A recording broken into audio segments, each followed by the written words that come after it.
네, 기도 감사드립니다. 오늘 저희들에게 주시는 하나님 말씀은 민수기 8장 2절에서 3절 말씀입니다. 자, 다 찾으신 줄 알고 한 목소리로 봉독하겠습니다. 시작. 아론에게 말하여 이르라. 등불을 켤 때에는 7 등장을 등잔대 앞으로 비추게 할지니라 하시매, 아론이 그리하여 등불을 등잔대 앞으로 비추도록 켰으니 여호와께서 모세에게 명령하심과 같았더라. 아멘.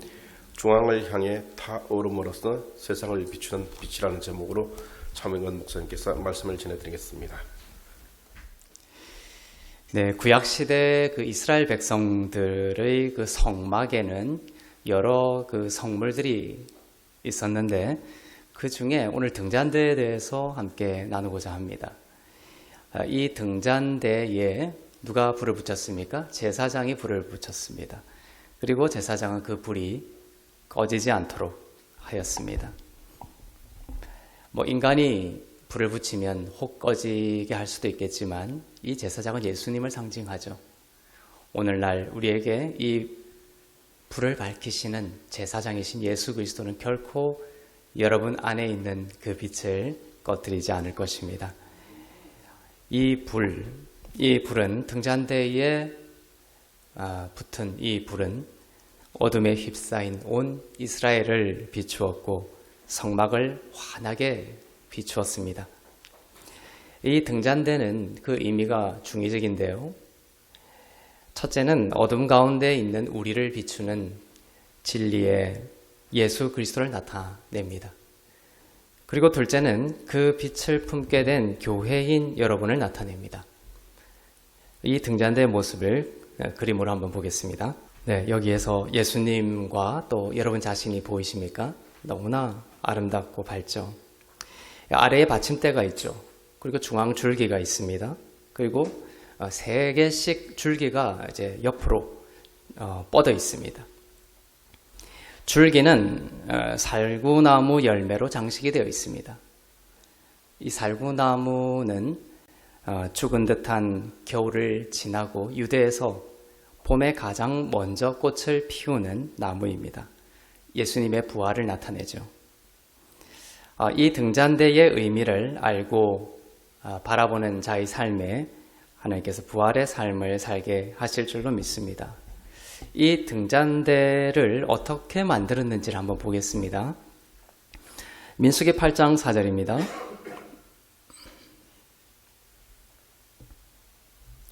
시작.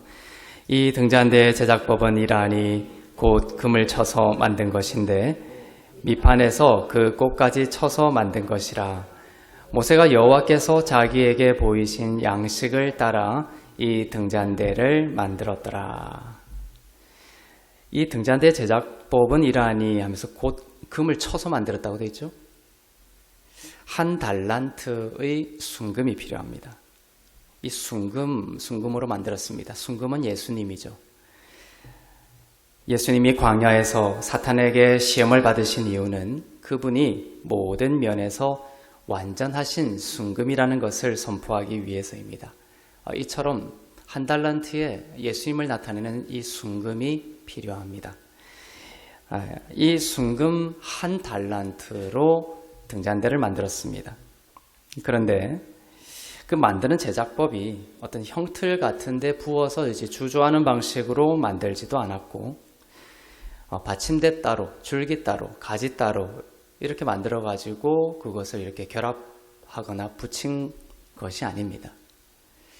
방금 읽은 민수기 8장 4절에서처럼 어떻게 만들었습니까? 이 금을 쳐서 만들었습니다. 1 달란트의 금을 망치로 두드리고 때리고 펴서 만들었습니다. 그래서 출애굽기 25장 31절에 보면 이게 가지들이죠. 7개의 총 그 가지들이 있다고 볼 수가 있는데 이런 의미로 1 달란트의 금을 쳐서 이렇게 펴서 만들었기 때문에 출애굽기 25장 31절에서는 가지들이다 이렇게 표현하지 않고 가지라는 단수를 쓰고 있습니다. 복수인 것 같지만 하나라는 것이죠. 가지들이. 가지들은 하나의 가지입니다. 우리들은 지체들이기도 하지만 그리스도의 한 몸이다라는 것입니다. 그가 아프면 나도 아프고 그가 즐거우면 나도 즐겁습니다. 또한 내가 그리스도 안에서 평화를 누리면 그 평화가 흘러갑니다. 순금 한 달란트를 망치로 두드리고 펴서 만든 것은 무엇을 의미합니까? 우리를 위해 고난받으시고 죽음에 이르신 예수 그리스도를 나타냅니다. 이렇게 한 달란트를 망치로 펴서 예수님을 상징하는 등잔대를 만든 것, 그것은 바로 고난당하신 예수님이다. 이사야서 53장 3절을 보겠습니다.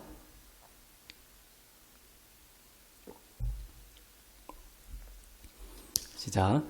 그는 멸시를 받아 사람들에게 버림받았으며 강고를 많이 겪었으며 질고를 아는 자라.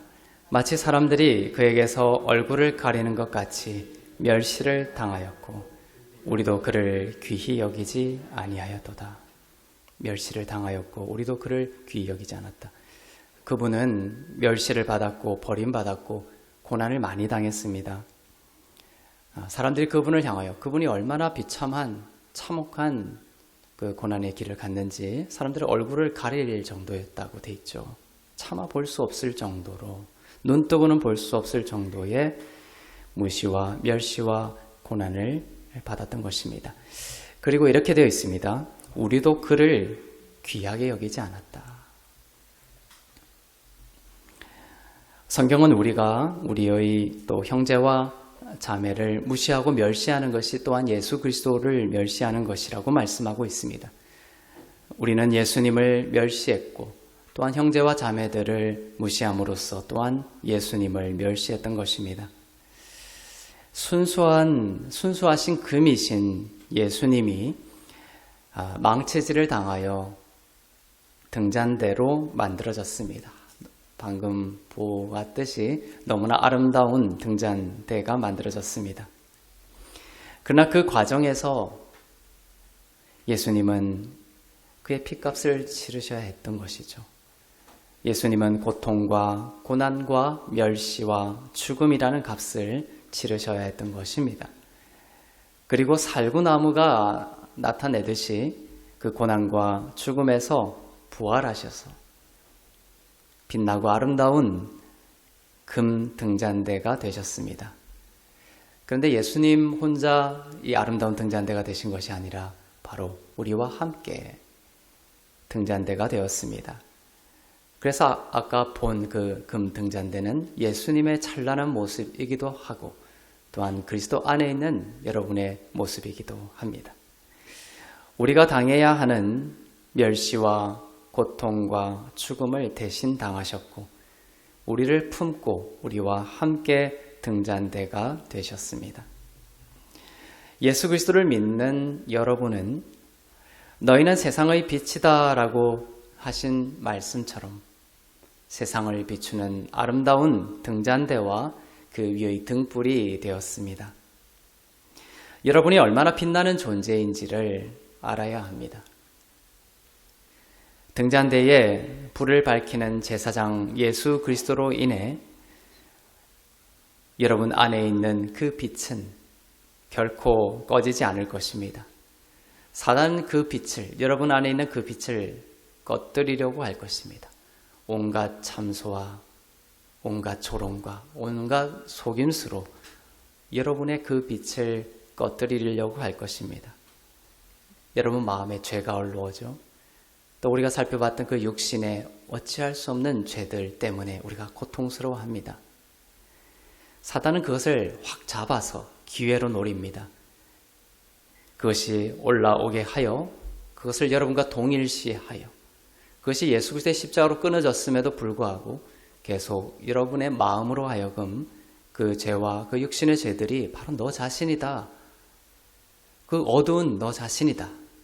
이렇게 속이게 함으로써 여러분 안에 있는 그러한 빛을 꺼뜨리고 여러분 인생과 영혼을 캄캄하게 꺼져버린 삶이라고 고소하고 참소하게 하여 무기력하게 만들고자 하는 것입니다. 이 모든 사탄의 유혹을 무시하고 또한 정죄할 수 있기를 바랍니다. 오늘 이 등잔대와 같이 내가 활활 예수 그리스도로 인하여 그 기름이 타는 것이죠. 성령의 기름을 통하여 여러분의 인생이, 여러분의 영혼이 그리스도와 함께 활활 타오르고 있는 인생이라는 그러한 영의 살아남이 여러분 가운데 있기를 바랍니다.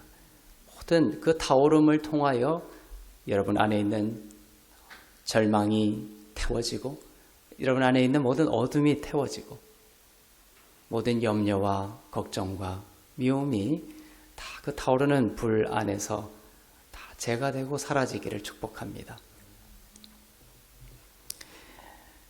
미움과 멸시와 또 화와 불안은 우리 안의 불꽃을 꺼져가게 만듭니다.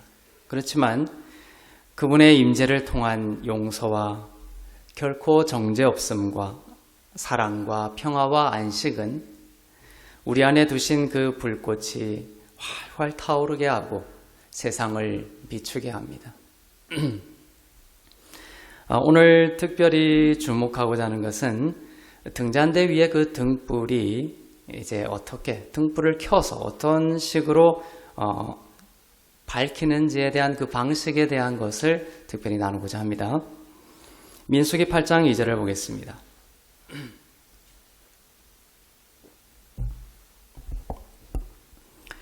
시작. 아론에게 말하여 이르라. 등불을 켤 때에는 7 등잔을 등잔대 앞으로 비추게 할지니라 하시매. 아론에게 말했습니다. 제사장이죠. 제사장 아론이 등불을 켰습니다. 켤 때 어떻게 되어 있냐면 등불을 켤 때에는 어떻게 해라? 7 등잔을 등잔대 앞으로 비추게 할지니라. 너무 당연한 말인 것 같지 않습니까?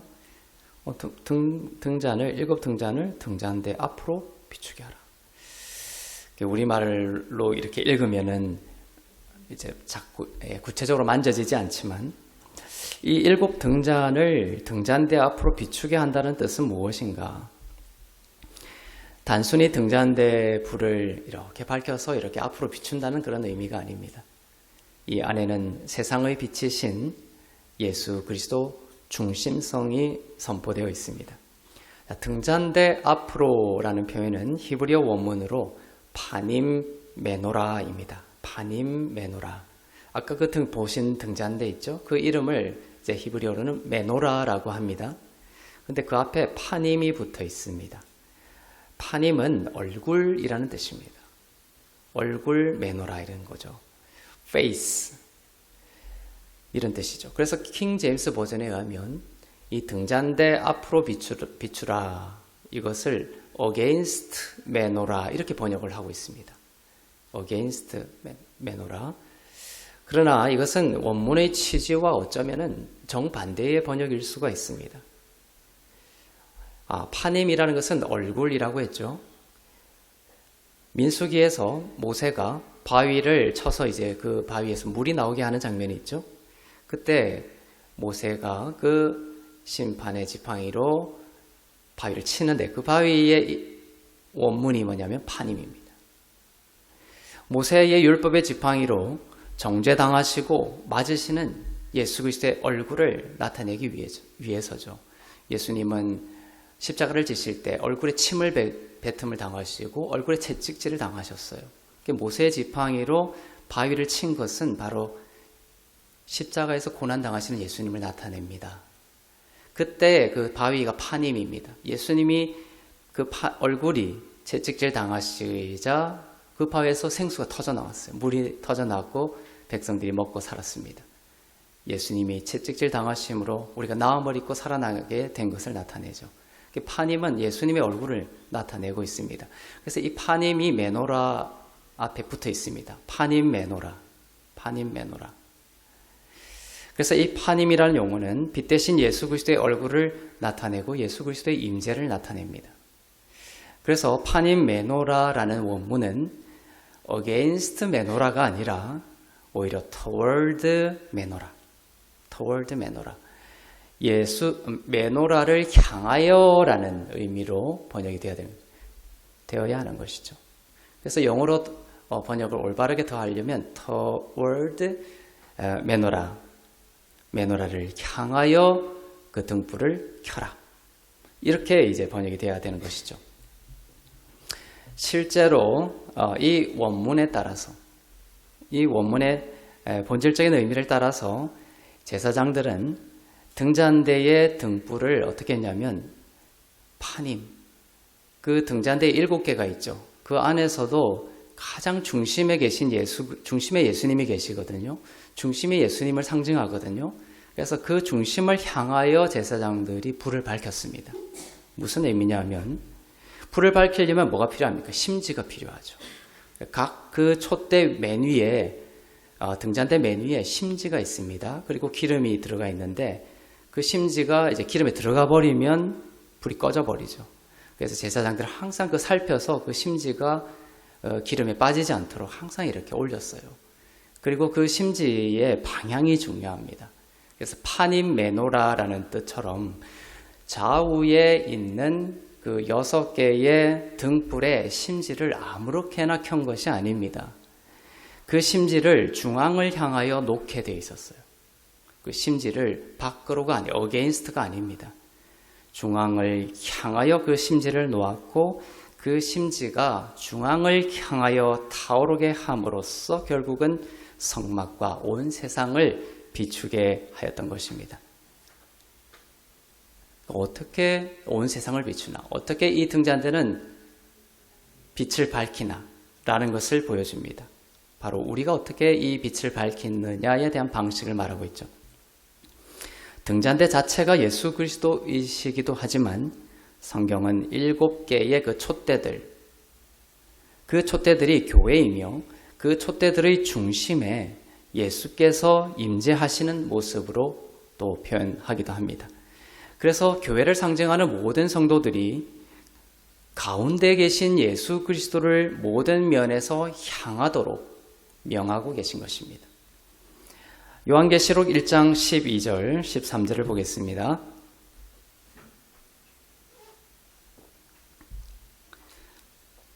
시작. 몸을 돌이켜 나에게 말한 음성을 알아보려고 돌이킬 때에 7 금 촛대를 보았는데 촛대 사이에 인자 같은 이가 발에 끌리는 옷을 입고 가슴에 금띠를 띠고.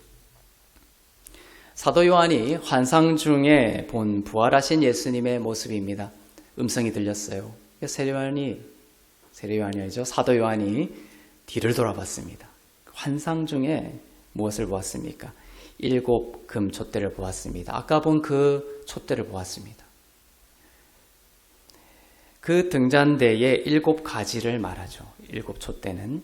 이 7가지인 7 촛대는 계시록 1장 20절에 보면 분명하게 무엇을 말하고 있습니까? 주님의 피로 사신 교회인 여러분을 나타낸다라는 것을 말씀하고 있습니다. 요한계시록 1장 20절을 보겠습니다. 시작.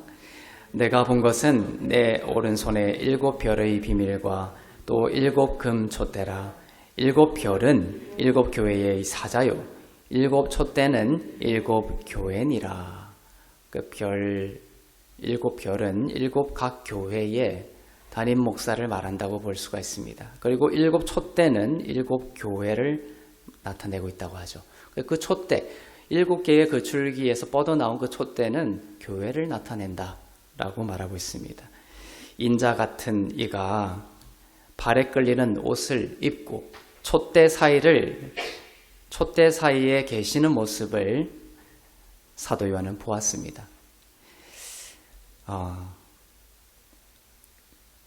13절에 보면 촛대 사이에 인자 같은 이가 발에 끌리는 옷을 입고 가슴에 금띠를 띠고 이렇게 되어 있죠. 촛대 사이에 이렇게 번역이 되어 있지만 헬라어로는 메소스라는 단어입니다. 정중앙이라는 뜻이죠. 예수님이 7 촛대 정중앙에 임재하고 계심을 나타냅니다. 예수님은 교회인 우리들의 중심에 계시면서 우리들이 중앙에 계신 예수님을 향하고 바라보도록 이끄십니다. 그래서 아까 그 심지가 왜 중앙을 향하여 이렇게 있었는지 아시겠죠? 요한계시록 1장 13절 또 20절을 통하여 그 촛대들, 교회들의 가장 중심에 예수님이 계시다. 인자 같으니 그 예수님이 계시다라는 것을 나타냅니다. 그래서 이 메소스라는 단어를 쓰셔서 예수님이 어디에 계시고 어디에 계시기를 원하시는지를 나타내고 있는 것이죠. 예수님은 사람들에게 이렇게 말했습니다. 하나님의 나라가 너희 가운데 있다. 그렇게 말씀하셨죠. 그때도 메소스라는 단어를 쓰셨습니다. 너희들 중앙에 하나님의 나라인 내가 있다 말씀하셨습니다. 그리고 성경에는 예수님이 사람들 사이로 지나가셨다. 예수님이 사람들이 예수님에게 돌을 막 던지려고 그랬어요. 근데 예수님이 사람들 사이로 지나가셨다 이렇게 번역이 되어 있는데 그때도 그 사이로가 메소스라는 단어예요. 사이로 하면 지나가셨다라는 동사 때문에 그 사이로라고 번역을 한 것 같아요. 그런데 메소스로 지나가셨다라는 거예요. 예수님은 사람들의 핍박과 환난과 또 사람들의 그런 공격을 받는 중에서도 지나가실 때 그냥 비굴하게 막 사람들의 눈을 피해서 도망가신 것이 아닙니다. 메소스 지나가셨다. 사람들 사이로 지나가실 때도 항상 중앙을 통하여 지나가셨다라는 것을 말씀하고 계시죠. 왜 계속 이렇게 사람과 예수님을 등장시킬 때 주님의 위치를 메소스, 중앙이라는 전치사를 쓰고 있냐라는 것입니다. 계시록의 말씀처럼 말이죠. 예수님은 항상 사람들 중앙으로 다니셨고 항상 사람들 중앙에 계시기를 원하셨습니다. 그것이 바로 예수님의 위치이며 우리가 살 길입니다. 예수님이 메소스가 아니라 주변부로 밀려나기 시작하면서 우리에게는 문제가 생기기 시작하는 것이죠. 예수님은 항상 우리들의 중심에 있기를 원하십니다. 그리고 우리의 모든 심령과 우리의 모든 삶과 고백과 모든 행위와 모든 삶이 가운데 계신 예수님을 향하기를 원하십니다. 그것이 우리의 살 길입니다. 예수님은 우리의 마음과 우리의 시선이 우리의 중앙에 계신 우리의 모든 관심과 우리의 돈과 시간과 그것의 중심에서 예수님을 추방하지 마십시오. 우리의 중앙에 두시고 모든 것을 그 중앙에 계신 예수님을 향하게 하시기를 원하십니다. 그러면 활활 타오르는 거예요. 우리가 빛나고 밝아지고 모든 어둠을 제로 만들고 태우고 기쁨과 희락 가운데 타오르는 비밀은 예수님을 중심에 둔다. 그리고 그 예수님 중심에 둔 예수님을 향하여 우리의 심지를 두고 방향을 두고 타오른다는 것이에요. 우리가 무엇을 하든 등잔대의 중앙인 예수님을 향하여 타오르기를 원하십니다. 예수님께 영광을 돌리기를 원하십니다. 하나님이 여러분에게 주신 축복들과 지혜와 능력과 어떤 깨달음이 있다 하더라도 그것이 무엇이든지 간에 그로 인한 빛은 바로 중앙에 계신 예수 그리스도께 돌려야 하는 것입니다. 우리가 예수님을 향하고 또 모든 영광을 주님께 돌리게 되면 우리의 인생은 달라지게 됩니다. 우리의 영혼이 진정한 자유를 얻게 되고 또 우리의 마음이 새롭게 되고 능력과 지혜와 생명을 얻게 됩니다. 이 심지가 중앙을 향하여 이렇게 비추는 모습은 전 성경에 흩어져 있습니다. 그런데 특별히 사도행전에 이러한 모습을 너무나 아름답게 보여주는 한 사건이 있습니다. 사도행전 3장 6절에 3장에 나오는 사건인데요. 사도행전 3장에는 베드로와 요한이 걷지 못하는 자를 일으켜 세우는 기적이 나와 있습니다.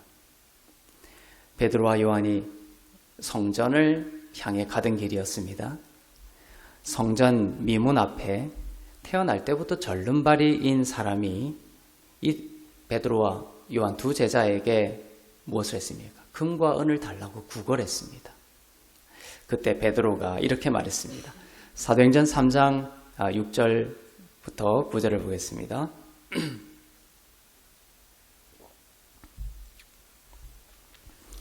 시작.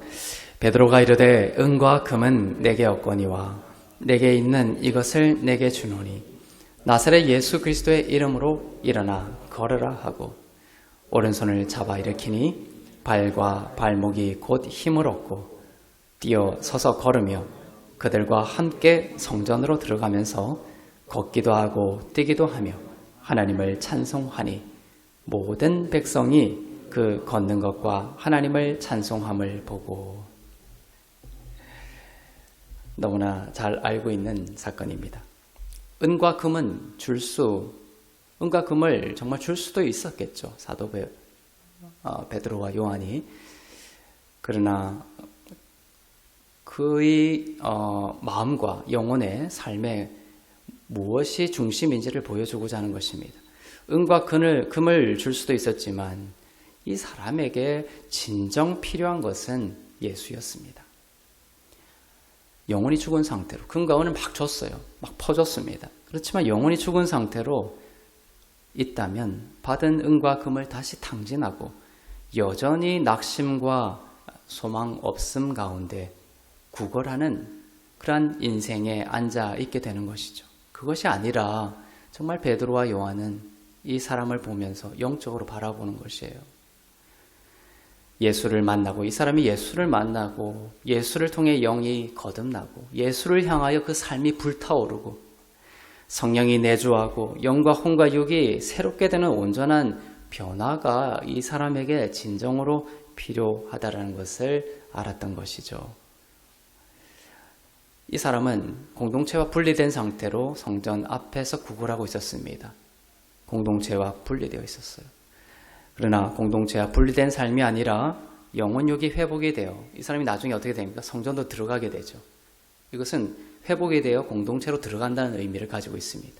성전으로 들어가 하나님을 찬송하고 주님과 함께하고 이제 공동체와 함께하는 임재와 그리스도와 함께하는 삶, 또 주의 몸된 교회와 함께하는 삶으로 하나님은 이끄셨습니다. 이것이 하나님이 모든 인간들을 창조하신 목적의 삶입니다. 이 일을 가능하게 한 것은 누구입니까? 베드로가 잘났습니까? 베드로와 요한의 경건함 때문입니까? 능력 때문입니까? 아닙니다. 예수 그리스도의 이름입니다. 곧 나사렛 예수 그리스도의 이름으로 일어나 걸으라고 했습니다. 예수 그리스도의 이름이었죠. 이 일을 가능하게 한 것이. 제자들은 말하였습니다. 나사렛 예수의 이름으로 일어나 걸으라. 자, 가만히 보면 숨겨지고 포기된 원함이 있습니다. 하나님 우리에게 물으시죠. 내가 원하는 것이 무엇이냐? 하나님 우리에게 자꾸 원함을 묻습니다.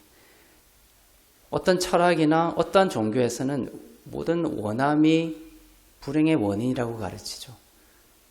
물론 잘못된 원함은 그럴 수 있습니다. 하지만 그렇다고 하여 우리의 삶과 우리의 영혼으로부터 모든 원함이 사라지는 것은 성경적인 원리가 아닙니다. 성경을 보면 예수님이 항상 내가 무엇을 원하느냐 물으십니다. 만약에 이 원함이 다 사라지면 자살을 하거나 우울증에 걸리거나 이런 사람들의 특징 중에 하나가 뭐냐면 원함이 없다. 난 아무것도 원하지 않는다. 이것이 꼭 좋은 것이 아니라는 거예요. 원함이 점점 내 가운데 사라지고 그 욕망이 아니라 선한 원함이 내 안에서 점점 사라져갈 때 그것은 하나의 영적 침체일 수 있다는 것이에요. 주님 안에서 새로운 원함들이 생기고 주님 안에서 새로운 소망들이 생기고 이런 것들을 주님께 아뢰고 주님이 응답하시고 그러면서 그리스도인들은 타오르게 되는 것입니다. 그런데 이 절름발이는 무엇을 원했냐면 숨겨진 원함이 있었어요. 이 거리는 얼마나 걷기를 원했겠습니까? 그런데 베드로와 요한에게 걷게 해달라고 원하지 않았죠. 그에게 진짜 필요한 것은 돈이라고 생각했던 것입니다. 은과 금이 자기 인생이 지금 제일 필요한 것이라고 생각했던 것이죠. 그러니까 금과 은을 달라고 했습니다. 그것이 그의 원함이었습니다. 그러나 금과 은보다 거린이 진짜 마음속에 걷고자 하는 원함이 정말 없었겠습니까? 그러나 포기되었던 것이죠. 숨겨졌던 것이죠. 이제는 그 원함은 이루어질 수 없는 것이구나라고 생각했던 것입니다. 진짜 원했던 것은 일어나 걷고 사람들과 함께하는 삶이었습니다. 그러나 그 거리는 계속되고 반복된 실패 속에서 그게 가능해? 라면서 그 원함을 이제 내려놨던 것이죠. 포기했고 금과 은을 표면적으로 나타냈던 것이죠. 그러나 제자들은 이 거린의 숨겨지고 포기된 원함을 분별했습니다. 그래서 걷게 해달라고 말한 것도 아닌데 금과 은을 달라고 원했는데 베드로와 요한은 이 사람에게 필요한 것이 지금 걷는 것이구나라는 것을 알고 일어나 걸으라 말했던 것입니다. 그런데 또 하나가 더 있습니다.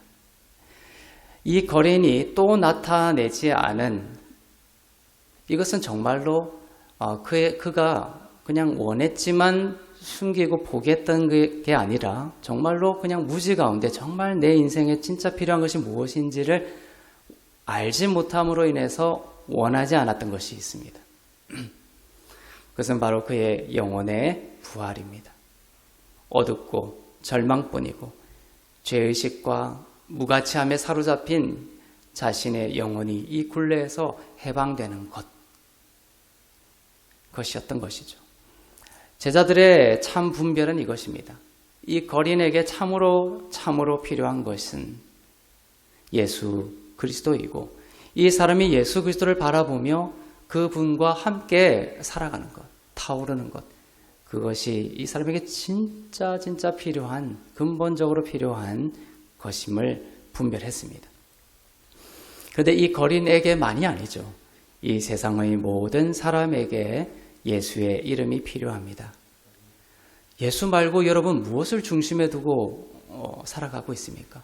그것을 중심에 두고 살아갔을 때 정말 행복했습니까? 행복할 거라고 자신하고 있습니까? 그렇지 않습니다. 여러분을 창조하신 분이 말씀하십니다. 나는 너희를 내 이름을 찬송하게 하기 위하여 너희를 지었다. 이사야서 43장 21절이죠.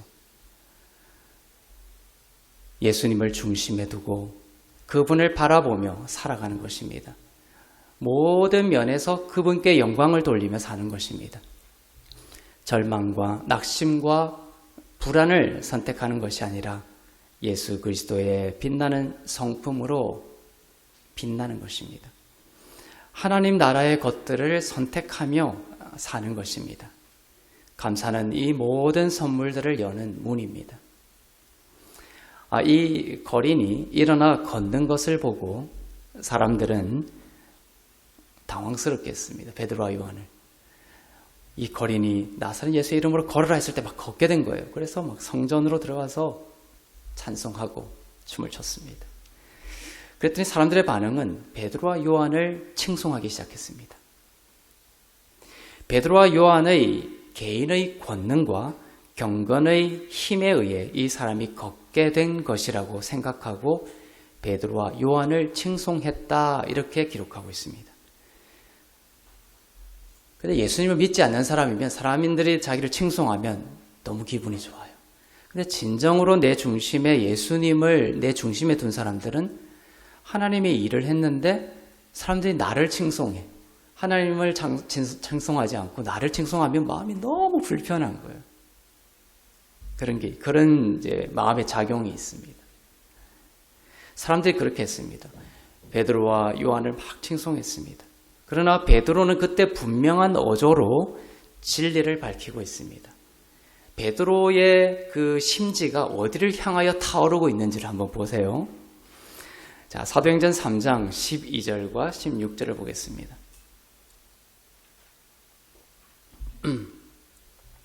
시작. 베드로가 이것을 보고 백성에게 말하되 이스라엘 사람들아 이 일을 왜 놀랍게 여기느냐? 우리 개인의 권능과 경건으로 이 사람을 걷게 한 것처럼 왜 우리를 주목하느냐? 그 이름을 믿음으로 그 이름이 너희가 보고 아는 이 사람을 성하게 하였나니 예수로 말미암아 난 믿음이 너희 모든 사람 앞에서 이같이 완전히 낫게 하였느니라. 아멘. 예수의 이름으로 난 믿음이 모든 사람 앞에서 이같이 완전히 낫게 하실 줄로 믿습니다. 베드로의 등불이 어디를 향하고 있는지 아시겠죠? 우리가 살다 보면 이 심지가 그때도 등잔대 심지를 제사장이 주기적으로 와서 교정을 해줬어야 됐어요. 그게 이제 학자들에게 풀리지 않는 신비입니다. 그 안은 진동이 없는 곳이거든요. 진동이 없으면 너무나 그냥 딱 고정된 곳인데 이상하게 이 등불이 심지가 계속 움직이는 거예요. 그 학자들이 왜 이것이 고정되어 있는데도 심지가 계속 움직일까? 이런 것들이 아직 풀리지 않는 신비로 남아 있습니다. 근데 영적으로 보면 어떻습니까? 우리의 삶도 그렇죠. 예수님을 중심으로 살다가도 이렇게 살다 보면 어느 날 예수님으로부터 내 심지가 멀어지죠. 다른 곳을 향합니다. 그것을 나타내기 위해서 이것을 한 것 같아요. 그때 제사장이 와서 그 심지를 기름에 빠지지 않도록 걷어내고 그 심지를 다시 예수님을 향하도록 이렇게 다시 비치해 놓았던 것이죠. 우리가 매주 말씀을 듣고 또 매일 말씀을 묵상하며 예수님을 향하는 것이 어떻게 보면 그 심지를 중앙에 계신 예수님을 향하도록 하는 것입니다. 보이지 않는 우리의 대제사장이신 예수 그리스도께서 우리의 영혼을 움직이셔서 우리의 심지를 움직이시는 거라고 볼 수가 있죠. 오늘 베드로의 등불이 이렇게 되어 있습니다. 사람들의 그 예수님을 중심으로 하여 하지 않고 벗어난 그 심지, 사람들의 모든 심지를 지금 베드로의 이 고백을 통하여 중앙을 향하도록 만드는 것입니다. 우리를 주목하지 마라. 예수 그리스도를 주목하라. 예수 그리스도를 주목할 때 진정으로 너희는 불타오르게 될 거라는 것을 말씀하고 있습니다. 베드로는 자신을 향하고 있지 않고 또한 세상을 향하고 있지 않습니다. 바로 중앙에 계신 예수 그리스도를 향하고 있습니다. 베드로의 이 등불은 심지를 예수께 향하고 예수께 모든 은혜에 대한 영광을 돌리며 중앙의 등잔대를 비추었습니다. 이것이 참 권능이고 참 경건입니다. 자, 우리 개인의 권능과 경건으로가 아니죠. 참된 권능과 경건으로 낫게 한 것입니다. 그것은 뭐냐면 참된 권능과 경건은 무엇이냐? 여러분이 그리스도 안에서 타오르는 빛이라는 것을 아셔야 됩니다. 그리고 모든 면에서 중앙에 계신 예수 그리스도를 향하고 그분께 영광을 돌리고 또 예수 그리스도의 이름으로 완전히 낫게 하셨음을 또 예수 그리스도의 이름에 이러한 능력이 있음을 이렇게 하실 것임을 의심하지 않고 확신을 가지고 담대히 예수의 이름으로 선포하는 것. 그것이 바로 참된 권능이고 경건이라는 것입니다. 예수의 이름으로 말미암아 난 믿음이 너희 모든 사람 앞에서 이같이 완전히 낫게 하였느니라. 이 일이 지금 여러분의 삶의 현재 진행형으로 일어나고 있는 줄로 믿습니다. 또한 이 일이 새로운 해에 더욱 풍성하게 일어날 것입니다. 여러분의 삶 가운데 일어나게 될 것입니다. 여러분이 해야 될 것은 뭐냐 하면 계속해서 심지를 중앙으로 두고 타오르는 것입니다. 주님께 영광을 돌리는 모든 면에서 범사에 감사하라. 중앙을 향하여 타오르는 것입니다. 그것이. 이 사람이 일어나 걷고 찬송한 것처럼 여러분이 중앙에 계신 예수 그리스도를 향하여 심지를 두고 타오를 때 여러분의 삶과 여러분의 가정과 또 여러분의 모든 삶의 영역에 새 일이 마가복음에서처럼 그리고의 형태로 계속해서 일어나게 될 것을 믿습니다. 여러분은 그리스도로 인해 세상의 빛입니다. 이것은 가장 근원적으로 여러분이 알아야 될 믿음입니다. 붙들어야 될 믿음입니다. 이것이 흔들리면 시작이 엉켜버리는 거예요. 여러분 세상의 어둠이 아닙니다. 너는 세상의 어둠이다라고 사단이 말하면서 자꾸 여러분 자신을 보게 해요. 그러면 수긍해버립니다. 그러면 무기력해지고 우울해지고 삶의 지혜와 권능을 잃어버리게 됩니다. 그 심지가 기름 밑으로 이렇게 잠수해버려서 빠져버리는 거예요. 심지를 올리고 나는 세상의 빛이다. 누구 때문에? 예수 그리스도. 중앙에 한 몸이라고 했죠. 그 예수 그리스도와 연합됐기 때문에 내가 비친 것입니다. 내가 어떻게 잘나고 돈이 많고 세상적으로 칭송할 만한 것을 갖추었기 때문에 세상의 빛이 아니라 예수 그리스도가 고난을 당하심으로 그 금을 펴셔서 망치 당하시면서 펴지셔서 나를 가지 만드셨기 때문에 나는 세상의 빛이 된 것입니다. 그분의 연합을 통하여 여러분은 세상의 빛이 된 것입니다. 그러니 사단이 참소할 때 예수님 때문에 내가 세상에 비친 등불이 되었음을 담대히 선포하고 믿으셔야 됩니다. 그것을 의심해서는 안 됩니다. 그것을 확신하고 세상의 비침을 믿고 또한 그 빛을 어디를 향하여 타오른다? 바로 중앙을 향해 우리가 여러분은 세상의 빛입니다. 세상을 비추십시오라고 하죠. 근데 그 원리가 뭐라고요? 중앙을 향하여 타오름으로써 세상을 비추는 빛이라는 거예요. 아, 내가 빛이구나. 이제 내 힘으로 막 세상을 비추려고 세상으로 막 달려가서는 비출 수 없어. 곧 꺼져버립니다. 그냥 잠수해버리는 거예요. 우리가 세상을 비추는 참된 힘은, 지혜는 바로 중앙을 향하여 타오르는 것을 통하여 세상을 비추고 나의 가정을 비추고 내 삶을 비추게 된다라는 것입니다. 저는 여러분이 이 빛이 되기를 축복합니다. 예수를 향하여 타오름으로써 예수와 함께 세상을 비추는 그러한 올해 남은 올해 그리고 새로운 해가 되기를 주의 이름으로 축복합니다. 기도하겠습니다.